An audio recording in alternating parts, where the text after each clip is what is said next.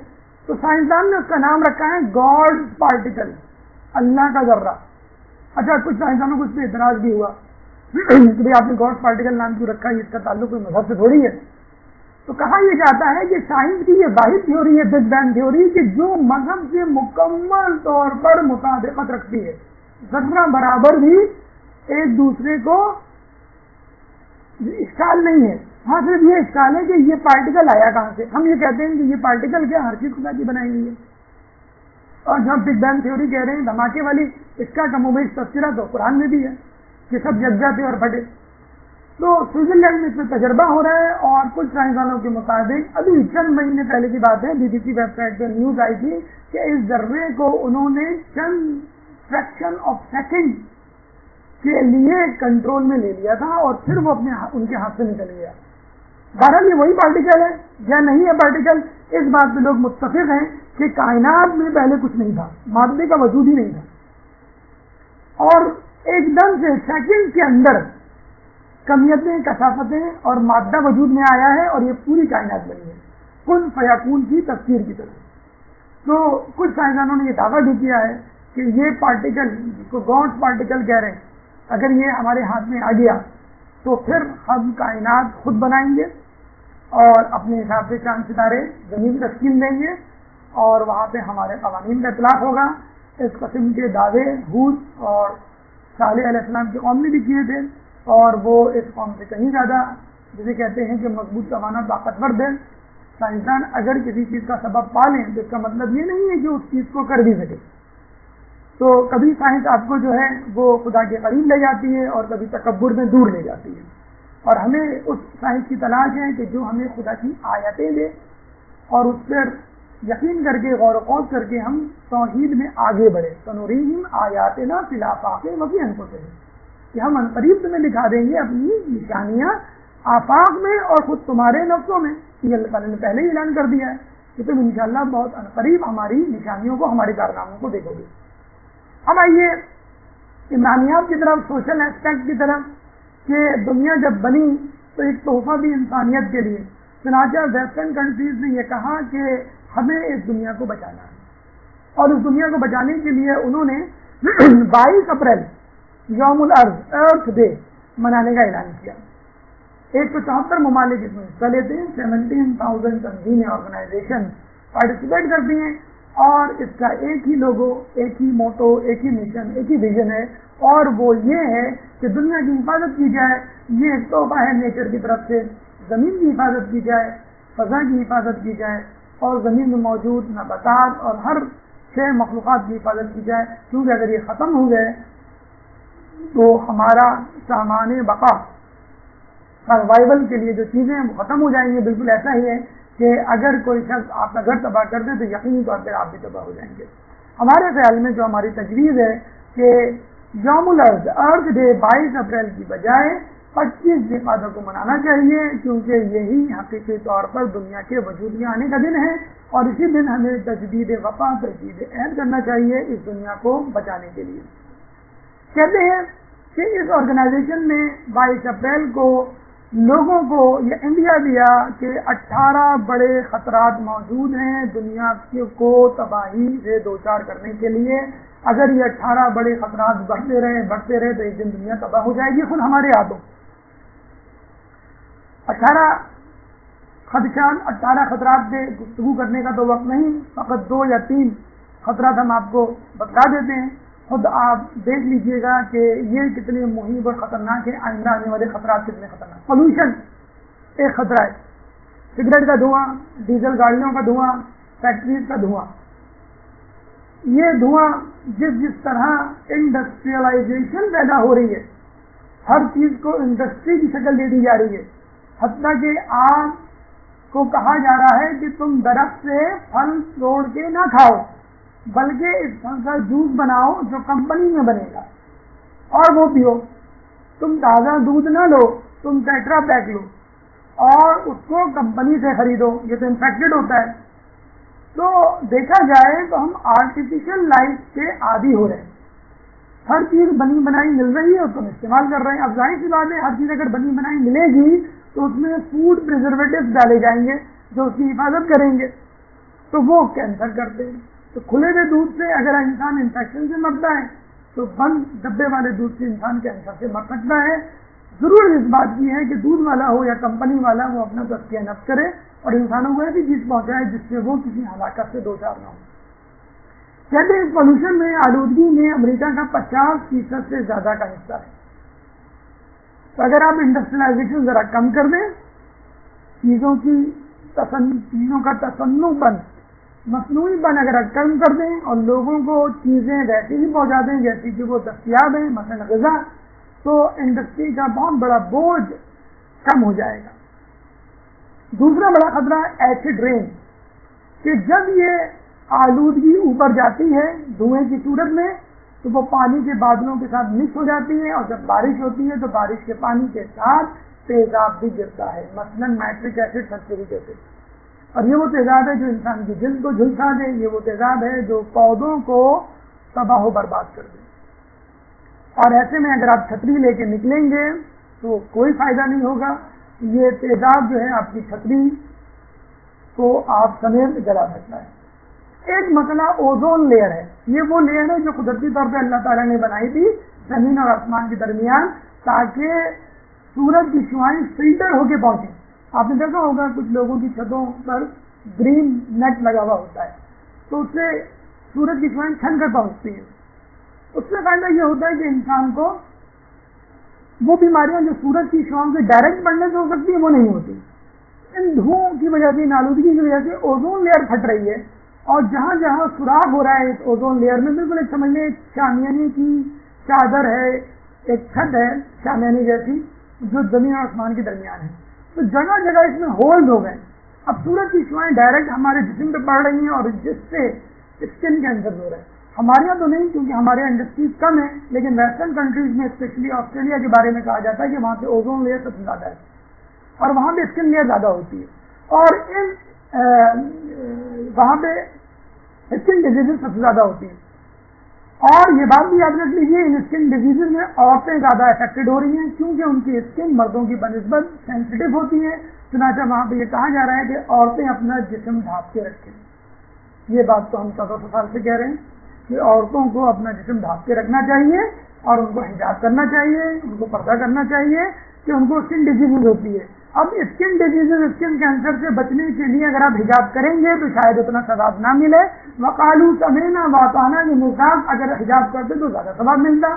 صوموا تصحوا کو سن کر اگر آپ روزہ رکھیں کہ میں صحت مند رہوں تو شاید اتنا ثواب نہ ملے جتنا لعلکم تتقون کو سن کر ثواب ملے گا. تو دنیاوی فائدے کے لیے چلیں ٹھیک ہے, کوئی بات نہیں, فائدہ مل جائے گا, لیکن جس نے آخرت کو ہدف رکھا اللہ تعالیٰ دنیا اس کو ویسی دے دیتا ہے.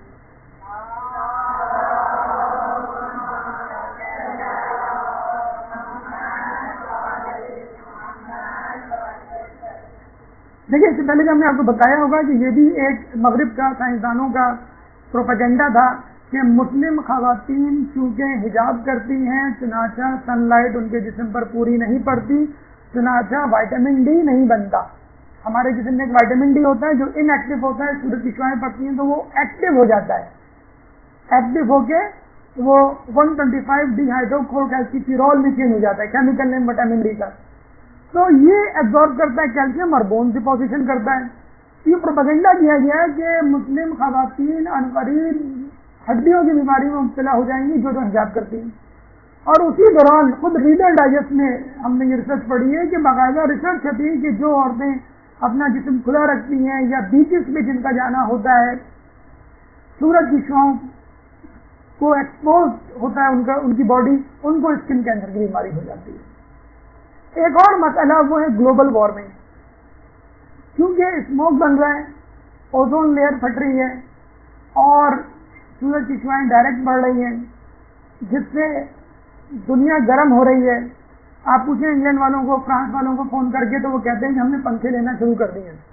پہلے زمانے میں گرمیوں میں جو ان کا ٹیمپریچر 15, 16, 20 ہوا کرتا تھا, اب گرمیوں میں ان کا ٹیمپریچر 30 ہو جاتا ہے, تو انہوں نے پنکھے خریدنا شروع کر دیے ہیں. تو گلوبل وارمنگ مسلسل جسے کہتے ہیں بڑھ رہی ہے. گلوبل وارمنگ کا ایک انتہائی ڈراؤنا خوفناک سائڈ افیکٹ یہ ہے کہ اگر یہ گلوبل وارمنگ بڑھتی رہی تو گلیشیئرز پگھل جائیں گے اور وہ پانی میں تبدیل ہو جائیں گے. اور گلیشیئر کا مطلب برف کا ٹکڑا نہیں، برف کا پہاڑ. یہ اورنگوٹان میں جو پہاڑ ہے اگر یہ برف کا ہو اور پگھل جائے تو میرے خیال میں یہ لالو کھیت تک تو پہنچ جائے گا اس کا سیلاب. تو وہ ممالک جو سطح سمندر سے نیچے ہیں ان کے ڈوبنے کے خطرے زیادہ ہوں گے، مثلا بنگلہ دیش، مثلا نیدرلینڈ. تو اتنی بڑی تباہی آ سکتی ہے اگر یہ گلوبل وارمنگ. اچھا آپ دیکھیں، خدا کا عدل کہیں گے ہم. انسان نے ترقی کی تو کیا تھی؟ لوٹ کے بدھو گھر کو آئے. پہلے جانوروں سے خطرہ تھا، پہلے اپنے جیسے خونخوار درندوں انسانوں سے خطرہ تھا. اب انسانوں کو اپنی بنائی ہوئی چیزوں سے خطرہ ہے، سائڈ افیکٹس اس کے. انسان وہیں گھوم کر کے آ گیا ہے. اگر آپ نے اینٹی بایوٹک ایجاد کر کے انفیکشس ڈیزیز کا علاج دریافت کر لیا ہے، یہ کینسر کس سے بنا، ایڈز کہاں سے آ گیا، برڈ فلو اور دیگر بیماریاں جو عجیب و غریب اس زمانے میں پیدا ہو رہی ہیں. تو اللہ نے عدل قائم رکھا ہے. ہم جو ہے وہ نل کا پانی پی لیں جس کو عادت نہیں ہے تو اس کو 1 مہینے کے اندر اندر کڈنی کا پرابلم شروع ہو جاتا ہے. اور گاؤں دیہاتی میں جو جوہر اور نہروں کا پانی ہاتھ میں ڈال کے پی لیتے ہیں. تو یہ اللہ تعالیٰ کا عدل ہے کہ اللہ تعالیٰ نے جس کے پاس فیسلٹیز نہیں ہیں تو اس کو اور دوسری نعمتیں عطا کی ہیں، صحت عطا کی ہے، قوتیں جسے کہتے ہیں مدافعت، امیونٹی پیدا کی ہے. تو ہم یہاں پہ پہنچے ہیں کہ we have met the enemy and he is us. ہم اپنے دشمن تک پہنچ گئے اور وہ دشمن ہم خود ہیں. یعنی ہم اپنے ہاتھوں سے ایک دوسرے کو قتل کر رہے ہیں، ہم اپنے ہاتھوں سے اپنی تباہی بربادی کا سامان پیدا کر رہے ہیں، اپنے ہاتھوں سے آلودگی پیدا کر رہے ہیں، اپنے ہاتھوں سے اپنی دنیا کو تباہ کر رہے ہیں. اس زمن میں ہماری ذمہ داری کیا ہے؟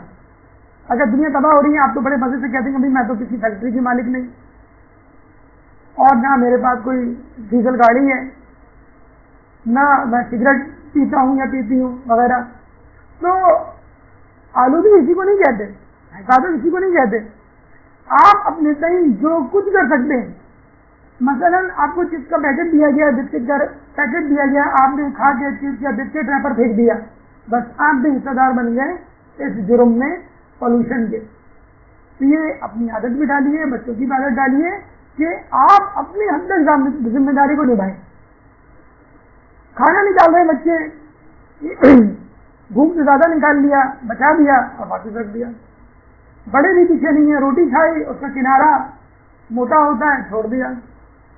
پیزا لوگ کھاتے ہیں، اس کا کرسٹ چھوڑنا جو ہے وہ واجب ہوتا ہے. یہ کیا اسراف ہے؟ اللہ کی نعمتوں کا کفرانی نعمت ہے. روایتوں میں موجود ہے کہ جس پھل کا چھلکا کھایا جا سکتا ہو اس کو اتار کے بھیجنا مکروہ ہے. سیب مثلا اس میں شوق ہوتا ہے کہ سیب کا بھی چھلکا اتار کے. اب سائنس یہ کہتی ہے کہ جس کا چھلکا کھایا جا سکتا ہے وہ ضرور کھائیں، کیونکہ یہ ایک فائبر ڈائٹ ہے. اس مغول کی طرح آپ کی آنتوں کو، معدے کو متحرک رکھتی ہے اور اس سے آنتوں کا کینسر نہیں ہوتا. لیکن جذبات میں آگے ناریل کا چھلکا نہ کھائیے گا. مانوی ذمہ داری جس کو شاید مغرب بالکل توجہ نہ دے، لیکن ہم سمجھتے ہیں مادی ذمہ داریوں کے ساتھ ہماری مانوی ذمہ داری ہے. مانوی ذمہ داری کیا ہے کہ ہم گناہوں سے بچیں اور نیکیاں کریں. یہ بھی دنیا کو بچانے کا ایک ذریعہ ہے. وہ کیسے؟ روایتوں میں آیا ہے کہ جس جگہ لوگ زکوٰۃ و صدقات نہیں دیتے وہاں پہ بارشیں نہیں ہوتی. دیکھیں آپ نے کس طرح صدقات و خیرات روک کر اپنے لیے صحت سالی کا سامان پیدا کر لیا. روایتیں کہتی ہیں کہ جہاں زنا و فحاشی ہو وہاں نت نئی بیماریاں جنم دیتی ہیں. ایک کسی نے نہیں سنا تھا اس کا نام، اب دیکھیں کتنا عام ہے، معروف ہے. تو آپ اگر گناہ کریں گے تو نت نئی بیماریاں پیدا ہوں گی جس میں آپ اور زمین دونوں لپیٹ میں آئیں گے. ماحول خراب ہوگا، پراگندہ ہوگا، پوری دنیا جو ہے وہ اس میں شامل ہوگی. صفائی یہ نہیں ہے کہ آپ شاور لے لیں، اچھا سا سینڈ ڈیوڈرنٹ لگا لیں، نہیں. غسل صفائی ہے، وضو صفائی ہے. ایک صاحب امریکہ سے آئے, یہاں پہ ایک ریسٹورینٹ میں گئے, وہاں سے باتھ روم سے نکلے, کہنے لگے یہاں پہ تو لوگ بڑے گندے ہیں, ان کا باتھ روم بھی ڈھنگ کا نہیں ہوتا. خود پاکستان میں رہ کے جا چکے. تو ہم نے کہا کہ کم از کم ان لوگوں سے بہتر ہے جو سوٹڈ بیٹوڈ ہوتے ہیں, سینٹڈ ہوتے ہیں, ڈیوڈرنٹ لگا ہوا ہوتا ہے, لیکن نجاست کے بعد پانی نہیں استعمال کرتے نجاست کو دھونے کے لیے. تو ایک نجس صاف ستھرا سوٹڈ بوٹڈ آدمی زیادہ بہتر ہے یا ایک عام سے کپڑوں میں بظاہر وہ گندا نظر آ رہا ہو اس کی آؤٹ لک, لیکن طاہر ہے, پاک ہے, غسل کیا ہوا ہے, وضو کیا ہوا ہے. تو یہ ہے معنوی ذمہ داری کہ صفائی یہ نہیں ہے کہ آپ جو ہے وہ گھر میں خوبصورت پردے لٹکا لیں اور ڈیکوریشن پیس اس میں واز لا کے رکھ دیں. نہیں, گھروں کو تلاوت قرآن سے آراستہ کیجیے, اس کی آواز سے. گھروں میں جو موسیقی کی آواز ہے اس کو دور کیجیے. یہ ہے معانی ذمہ داری, گناہوں سے بچنا اور نیکیوں کی طرف آنا. گھروں میں لڑائی جھگڑے جو ہو رہے ہیں اس کو دور کیجیے, یہ ہے معانی ذمہ داری. گھروں میں جو ایک حب دنیا, لالچ, اب نفسا نفسی اور خود غرضی کی جو فضا قائم ہو گئی ہے, اپنا لباس, اپنا کھانا, اپنی چیز, اپنی ڈرا, اپنا کمرہ, اپنا بستر, اپنی جگہ کسی کو دینے کے لیے آریتن چھوٹی سی چیز تیار نہیں ہے کوئی شخص, اتنا خود غرض ہو گیا. یہ ہے معنوی ذمہ داری. اپنے گھر کو, اپنی گلی, اپنے شہر, اپنے علاقے, اپنے ملک, اپنی دنیا کو بچانا ہے تو مادی ذمہ داریوں کے ساتھ ساتھ اپنی معنوی ذمہ داری بھی پوری کرنی پڑے گی. اب آئیے اپنے دوسرے مرحلے کی طرف, یعنی یوم ولادت عیسیٰ علیہ السلام.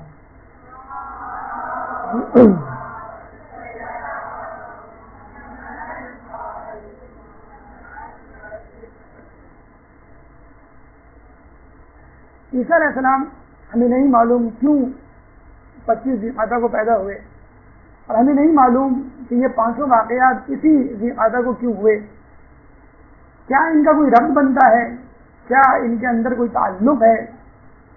یوم ولادت عیسیٰ علیہ السلام بہت خوشی کی بات ہے, مومنوں کے لیے, غیر مومنوں دونوں کے لیے, بلکہ غیر مسلموں کے لیے بھی جو عیسائی ہیں, کہ وہ عیسیٰ علیہ السلام کے پیغمبر ہونے پہ یقین رکھتے ہیں, لیکن فرق یہ ہے کہ وہ آخری نبی کہتے ہیں, ہم کہتے ہیں نہیں, ان کے بعد بھی نبی ہیں. عیسیٰ علیہ السلام کے حوالے سے ایک دلچسپ بات ہم آپ کو مختصراً بتاتے چلیں. اس کا تعلق مکتبہ اہل بیت سے جڑتا ہے, اور ہم مکتبہ اہل بیت کے ماننے والے ہیں, اس لیے ضروری ہے اس بات کا ذکر کرنا. عیسیٰ علیہ السلام کے پیچھے جب بادشاہ لگا اور اس نے ان کو قتل کرنے کی کہانی اور اپنا وفد بھیجا, سپاہی بھیجے جن کو پکڑ کے لاؤ, تو یہ اپنی 12 حواریوں کے ساتھ فرار ہوئے, ایک اور ایک گھر میں پناہ لی, اور یہ کہا کہ دیکھو آج آخری رات ہے, آج کی رات میں آسمانوں میں اٹھا لیا جاؤں گا, اور میرے بعد شمعون میرا وسیع ہوگا, تم لوگ اس پر ایمان لانا. 12 حواری تھے, کہا کہ تم 12 میں سے 2/3 منحرف ہو جائیں گے, اور وہ اپنے دین پر قائم رہیں گے جو شمعون کی ولایت پر یقین رکھتے ہوں گے, اور تم میں سے ایک شخص کئی مرتبہ کافر ہوگا, کئی مرتبہ مسلمان ہوگا ایک رات میں. اس کے بعد بادشاہ کے سپاہی کا کمانڈر جس کا نام سرجس تھا وہ اندر داخل ہوا, دیکھا کہ عیسیٰ علیہ السلام نہیں ہے, تمام لوگوں کو پکڑا, باہر واپس آیا اور یہ کہا کہ عیسیٰ علیہ السلام تو نہیں ہے, ان کے ساتھیوں کو میں نے پکڑ لیا ہے. جب باہر نکلا تو اس کی شکل خدا نے عیسیٰ علیہ السلام جیسی بنا دی. تو لوگوں نے کہا نہیں, تم خود عیسیٰ ہو, اور اس کو پکڑ کے صلیب پہ چڑھا دیا. عیسائی یہی سمجھتے رہے کہ یہ عیسیٰ علیہ السلام ہے, اور اللہ تعالیٰ نے عیسیٰ علیہ السلام کو آسمانوں میں اٹھا لیا. چھوٹے سے واقعے سے کیا ثابت ہوا کہ نبی پہ ایمان لانے والے ایمان لانے کے بعد منحرف ہو سکتے ہیں. جب یہ قرآن کہتا ہے یا ایھا الذین آمنوا آمنوا, کہ ایمان لانے والوں ایمان لے آؤ, یعنی ایمان تمہارے دلوں میں نہیں اترا. اور ایک عجیب مشابہت ہے, اس مشابہت کے نتیجے میں کیا نتیجہ وہ آپ خود نکال لیے کہ عیسیٰ علیہ السلام نے کہا کہ 2/3 منحرف ہو جائیں گے, 1/3 اپنے دین میں باقی رہے گا, اور وہ باقی رہے گا کہ جو میرے وسیع شمعون کی ولایت پر یقین رکھیں گے. آج بھی دنیا اسلام میں مسلمانوں کی تعداد 1 ارب اور ایک رب میں 1/3 ولایت علی پر یقین رکھتے ہیں.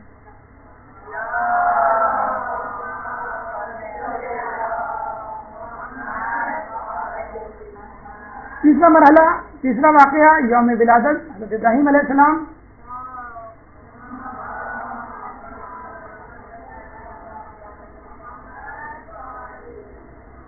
یہ بات ذہن میں رکھیں، جیسے ہم نے آپ کو بتلایا کہ دامن عرض جو ہے زمین کا بچھانا مکے سے اور کعبے کے نیچے سے شروع ہوا، تو ہم اس شخص کو کیوں بھول جائیں گے جس نے پہلی مرتبہ اس کو آباد کیا، جب یہ زمین غیر ذی زرع، غیر زرخیز تھی، بباد غیر، ایک غیر آبادی تھی، جس میں بی بی ہاجرہ اور اسماعیل علیہ السلام کو چھوڑا. اسماعیل علیہ السلام نے ایڑیاں رگڑی تو چشمہ پھوٹ پڑا. بی بی ہاجرہ جو 60 چکر لگا چکی تھی، جب آئی تو چشمہ دیکھ کے حیران و پریشان اور خوش ہو گئی اور کہا زمزم، یعنی رک جا رک جا، اور وہ پانی نہیں رکا، جاری رہا اور آج تک جاری ہے. تو ابراہیم علیہ السلام کی ولادت بھی اسی دن 25 ذوالقعدہ کو ہوئی کہ جس میں زمین بچھائی گئی، اور اللہ تعالیٰ نے یہ ابراہیم علیہ السلام کو شرف دیا ہے کہ یہ وہی جگہ ہے کہ جہاں سے زمین بچھائی گئی، اور وہی جگہ ہے کہ جو غیر آباد تھی اور جس کو ابراہیم علیہ السلام نے بیت اللہ بنایا، اور اس کے بعد اللہ تعالیٰ نے اس کو آباد کیا. آباد کی بھی زمین میں بیت اللہ نہیں بنایا تھا ابراہیم علیہ السلام نے. اور یہ بھی کہا جاتا ہے کہ اولو العزم پیغمبر میں رسول اللہ کے بعد ابراہیم علیہ السلام کا نمبر آتا ہے. لیکن ابراہیم علیہ السلام اولو العزم پیغمبر کے بعد دوسرے بڑے نبی، وہ اللہ تعالیٰ سے کہتے ہیں، سورہ بقرہ 260 میں درج ہے، وَإِذْ قَالَ إِبْرَاهِيمَ رَبِّ أَرِنِي كَيْفَ تُحْيِي الْمَوْتَى، اور ابراہیم نے کہا اے میرے رب مجھے دکھا دے تو کیسے زندگی اور موت دیتا ہے. وَإِذْ قَالَ إِبْرَاهِيمُ، اور ابراہیم نے کہا رب أَرِنِي كَيْفَ تُحْيِي الْمَوْتَى، کہ اے میرے رب مجھے دکھا دے تو کیسے زندگی اور موت دیتا ہے. اللہ نے کہا قَالَ أَوَلَمْ تُؤْمِنْ، اے ابراہیم کیا تم ایمان نہیں رکھتے؟ کیسی باتیں کر رہے ہو تم ہم سے کہہ رہے ہو کہ دکھاؤ کہ ہم کیسے زندہ کرتے ہیں اس میں. تو ابراہیم علیہ السلام نے کیا کہا قَالَ بَلَىٰ، کیوں نہیں ایمان رکھتا، رکھتا ہوں، وَلَكِنْ لَا يَطْمَئِنُّ قَلْبِي، لیکن بس اپنے اطمینان قلب چاہتا ہوں. پیغمبر آپ اگر شک میں مبتلا ہو، آپ کی ایمان میں کمی ہو، 100% یقین نہیں آ رہا تو گھبرانے کی ضرورت نہیں ہے. اللہ تعالیٰ نہیں سمجھ میں آ سکتا 100% دنیا کی حقیقت، 100% آخرت جنت دوزخ نہیں سمجھ میں آ سکتی، لیکن برحال امام سمجھ میں آ رہے ہیں، نبی سمجھ میں آ رہا ہے، تو بس ان کی وساطت سے ہمیں یہ بھی مکمل طور پہ سمجھ میں آ جائے گا آخرت میں. لیکن گھبرانے کی ضرورت نہیں ہے. ابراہیم علیہ السلام بھی کہہ رہے ہیں کہ بس اپنے اطمینان قلب چاہتا ہوں. چنانچہ اللہ تعالیٰ نے کہا کہ تم 4 پرندے لو، ان کو ذبح کرو، ان کے جسم کے مختلف ٹکڑے ادھر سے ادھر 4 پہاڑوں پر رکھو اور ان کو آواز دو، پھر دیکھو کیا ہوتا ہے. ابراہیم علیہ السلام نے ان کو مار دیا، ذبح کیا، اور پھر آواز دی. 4 پہاڑوں پہ رکھا، کبھی ایک پہاڑ پہ کسی کا سر، کسی کا دھڑ، کسی کی ٹانگیں، کسی کے پر، اور اسی طرح 4 پہاڑوں پہ مکس کر کے رکھے. جب آواز دی تو تمام ٹکڑے اپنے اپنے حساب سے جڑ گئے اور وہی 4 پرندے زندہ ہو گئے.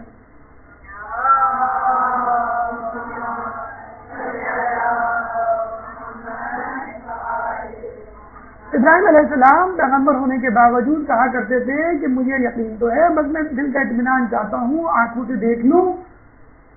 اور ایک شخص جو کہا کرتا تھا کہ اگر حجابات ہٹ جائیں تو میرے ایمان میں اضافہ نہ ہو.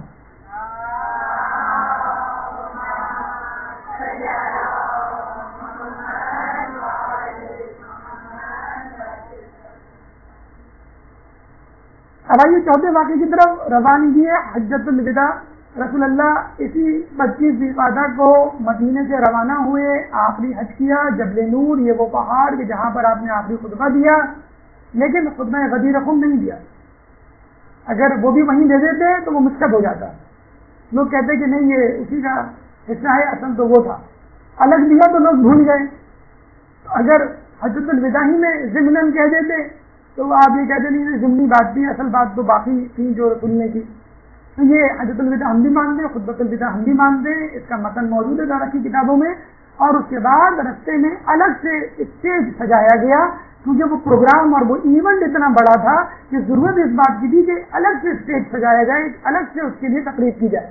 ہم کہتے ہیں نا کہ بھائی فلاں کی منگنی کرنی ہے، اچھا فلاں کی برتھ ڈے والے دن کر دینا، دونوں ایک ساتھ ہو جائیں گے، دو تقریبات ایک ساتھ ہم کر لیتے، نہیں، یہ تقریب بہت بڑی تھی، ضروری تھا کہ اس کے لیے ایک الگ سے دن، ایک الگ سے وقت اور ایک الگ سے اسٹیج سجایا جائے۔ پانچواں اور اہم واقعہ جو ہم سمجھتے ہیں ان چاروں واقعات کو اپنی لپیٹ میں لیا ہوا ہے، کیسے؟ ہم نے کہا کہ 25 ذی القعدہ وہ دن ہے کہ جس دن زمین دکھائی گئی، کہاں سے؟ کعبے کے نیچے سے۔ امام زمانہ کا ظہور کہاں ہوگا؟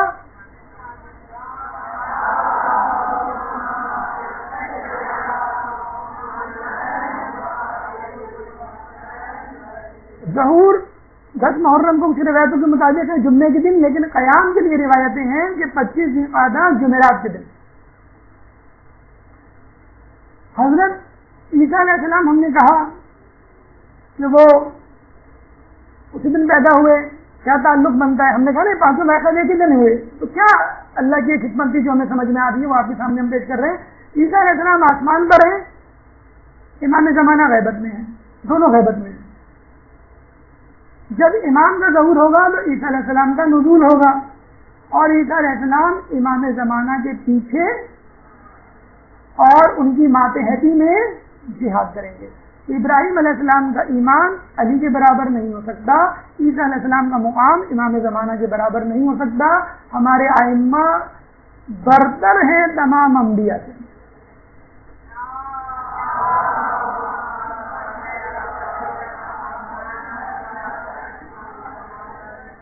کہاں ظہور کریں گے؟ اس جگہ جہاں ایک غیر زرخیز زمین تھی، ابراہیم علیہ السلام نے اس کو آباد کیا، لیکن اب وہ زمین فتنہ و فساد کی جڑ بن چکی ہے، چنانچہ امام زمانہ ابتدا اسی جگہ سے کریں گے جہاں سے زمین دکھائی گئی تھی، وہیں سے عدل قائم کرنے کی ابتدا کریں گے۔ اسی وقت کہیں گے کہ خانہ کعبہ کی چابیوں کے رکھنے والے کہاں ہیں؟ تو قبیلہ شیبہ کے افراد کو بلایا جائے گا، امام زمانہ ان کے ہاتھ قلم کریں گے اور کہیں گے کہ تم لوگ چور ہو۔ امام زمانہ کی عدل کی ابتدا اسی جگہ سے جہاں پہ اللہ تعالیٰ نے دحو الارض کی ابتدا کی، اور یہ وہی جگہ مکہ یا بیت المکرم کہ جہاں پر اللہ کے رسول نے حجۃ الوداع دیا اور تمام اسلامی تعلیمات کا خلاصہ پیش کیا۔ جس تعلیم کو آج مسلمان بھلا بیٹھے ہیں، انہی تعلیمات کو جن کا تذکرہ حجۃ الوداع کو اللہ کے رسول نے کیا، انہی تعلیمات کو زندہ کرنے اور پوری دنیا میں پھیلانے کے لیے امام زمانہ انشاءاللہ قیام کریں گے 25 سال کے بعد آگے۔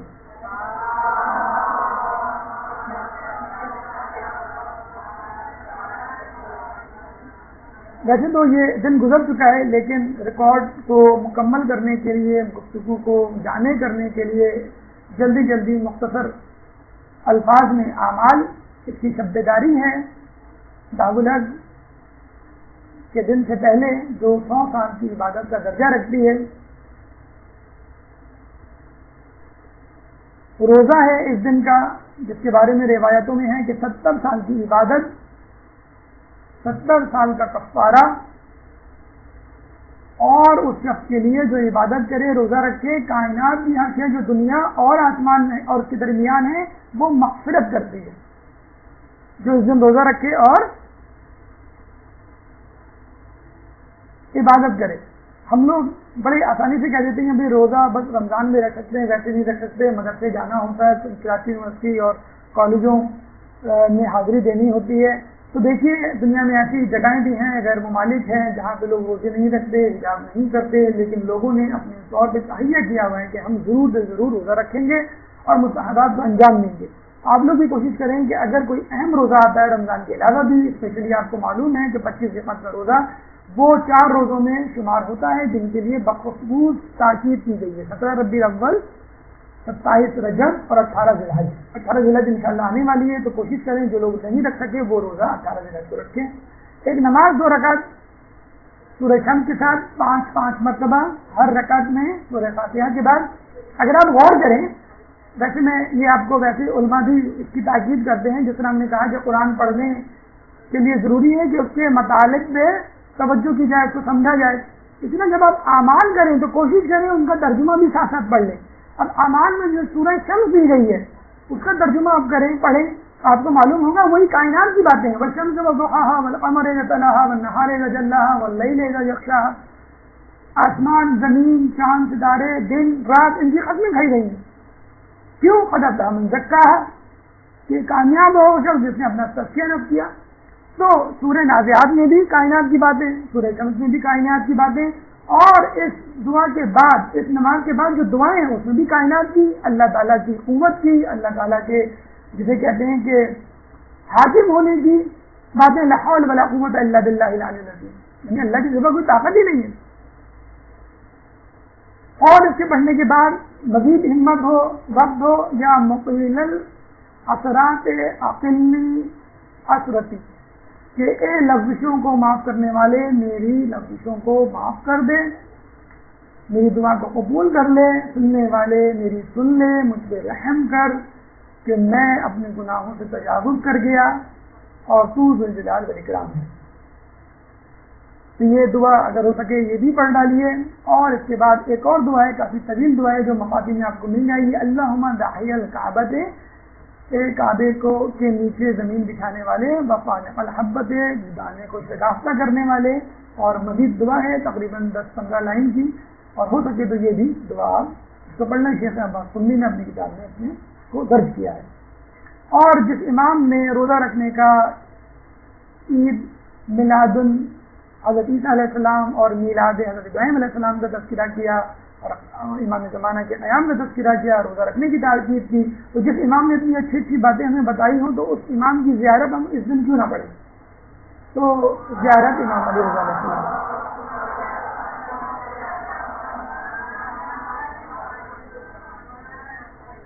اس کے ساتھ ہی ہمارا درس اختتام کو پہنچا. اس موضوع سے متعلق اگر آپ کے ذہن میں کوئی سوال ہو تو وہ آپ کر سکتے ہیں. سوالات سے پہلے صلوات.